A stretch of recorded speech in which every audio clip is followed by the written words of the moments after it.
எப்படியும் செய்ய மனம் வருகிறதா என்று கேள்வி கேட்கிற மாதிரியான பல விஷயங்கள் எங்களுடைய நாடு மட்டும் கிடையாது, உலகளாவிய ரீதியில் அவ்வப்போது வெளிவந்து எங்களுக்கு ஆச்சரியத்தையும் அதிர்ச்சியையும் ஏற்படுத்தும். அந்த மாதிரி ஒரு சம்பவம் கடந்த 23ஆம் தேதி மட்டக்களப்பு நகரில் பதிவாகி இருக்கிறது. மட்டக்களப்பு போதனா வைத்தியசாலையில் அந்த நபர்களுடைய பெயர்களை இங்கே குறிப்பிட நாங்கள் தவிர்க்கிறோம். மட்டக்களப்பு போதனா வைத்தியசாலையில் 35 வயதான பெண் சிற்றூழியர் ஒருவர் செய்த ஒரு விஷயம் இப்போது பெரும் பரபரப்பையும் மக்கள் மத்தியில் அதிர்ச்சியையும் ஏற்படுத்தி இருக்கிறது என்று சொல்லலாம். 35 வயது, 2 பிள்ளைகளுக்கு தாய் அவர். கணவரும் அந்த வைத்தியசாலையில் சிற்றூழியராக பணியாற்றுகிறார். இருவருமே அதே பணியை செய்கின்றார்கள். இருவருக்கும் இடையில் கடந்த சில மாதங்களாக மனக்கசப்பு அல்லது ஏதோ ஒரு பிரச்சனை, அதனால் இருவரும் பேசிக் கொள்வதில்லை, தனித்தனியாக வாழ்ந்து வருகின்ற நிலையில் குறித்த பெண் செய்த சம்பவம் இப்போது மிகப்பெரிய பேசு பொருளாக மாறியிருக்கிறது.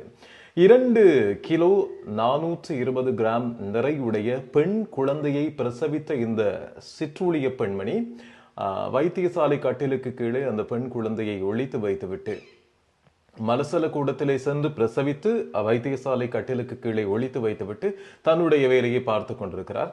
எனவே இது அருகில் வேலை செய்து கொண்டிருந்த சக தாதி ஒருவரால் அவதானிக்கப்பட்டு, அதாவது அந்த தாய் பெண்மணி, குழந்தையை பிரசவித்த பெண்மணிக்கு கடும் இரத்தப்போக்கு ஏற்பட்டிருக்கிறது. அதுவரைக்கும் தெரியாதாம் அங்கிருந்த இந்த பெண்மணி பிரசவ நிலையில் இருக்கிறார் அல்லது கர்ப்பிணியாக இருக்கிறார், இவர் குழந்தையை பிரசவிக்க தயாரான நிலையில் இருக்கிறார் என்பதெல்லாம் தெரியாத நிலையில் இந்த பெண்மணி செய்த விஷயத்தை அவதானித்த அந்த சக தாதி இரத்தப்போக்கு அதிகரித்ததால் அதை தொடர்ந்து கண்காணித்து அவரை கூப்பிட்டு விசாரிக்கின்ற போது உண்மை நிலை தெரிய வந்திருக்கிறது. இப்படி குழந்தை பிரசவமானது, அந்த குழந்தையை கட்டிலுக்கு கீழே ஒழித்து வைத்திருக்கிறேன், எனக்கு அந்த குழந்தையை நான் வளர்ப்பதில் இஷ்டமில்லை என்று சொல்லி நிறைய விஷயங்களை அந்த பெண்மணி சொல்லியிருக்கிறார். ஆனால் சட்டம் அல்லது அருகில் இருக்கின்றவர்கள் அதை பார்த்து கொண்டிருக்க முடியாது. உடனடியாக போலீசாருக்கு அறிவிக்கப்பட்டிருக்கிறது.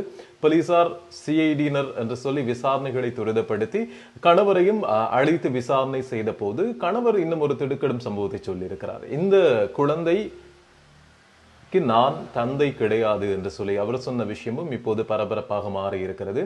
உடனடியாக மீண்டும் பரிசோதனைகளுக்காக இப்போது குழந்தையினுடைய மாதிரிகள் அனுப்பப்பட்டிருக்கிறது கொழும்புக்கு. இந்த பெண்மணி உடனடியாக கைது செய்யப்பட்டிருக்கிறார். குழந்தை இப்போது வைத்தியசாலையில் நலமோடு இருப்பதாகவும் சொல்லப்படுகிறது. எனவே இந்த பெண்மணி குற்றத்தை ஒப்புக்கொள்ளும் வரை அல்லது இந்த பெண்மணி வாய் திறந்து இந்த குழந்தைக்கு தந்தை யார் என்று சொல்லி சொல்லும் வரை இந்த பிரச்சனை தீரப்போவதாக தெரியவில்லை. எனவே சிஐடியினரும் இந்த விசாரணையை முன்னெடுத்திருக்கிறார்கள் என்று சொல்லி அறிய கிடைக்கிறது.